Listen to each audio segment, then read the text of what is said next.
आपल्या शहरातील घडामोडी जाणून घेण्यासाठी पब्लिक मीडिया चॅनलला सबस्क्राईब करा, लाईक करा आणि जास्तीत जास्त शेअर करा। बदलापुरातून जाणाऱ्या बडोदा JNPT महामार्गाच्या भूसंपादनात आदिवासींची आर्थिक फसवणूक केल्याप्रकरणी अटक करण्यात आलेल्या रायगड जिल्हा परिषदेचे माजी अध्यक्ष तसेच शिवसेनेचे सुरेश टोकरे, राष्ट्रवादी अजित पवार गटाचे असलेले नेरळचे माजी सरपंच भगवान चंचे, संजय गिरी, समीर भेळे या चौघांना बदलापूर पोलिसांनी अटक केली होती। उल्हासनगर न्यायालयात या चारही आरोपींना बुधवारी हजर करण्यात आलं। न्यायालयाने त्यांना 7 फेब्रुवारीपर्यंत पोलीस कोठडी सुनावली आहे।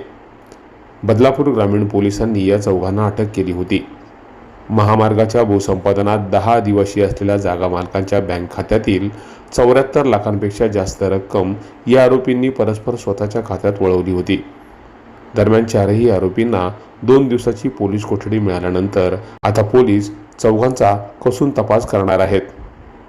यात आणखीन कोण कोण आदिवासींची फसवणूक करण्यामध्ये सहभागी आहे का हे देखील समोर येणार आहे। शिवाय या सगळ्याचा सूत्रधार नक्की कोण आहे हे देखील पोलीस तपासात समोर येईल। Public media, Badlapur.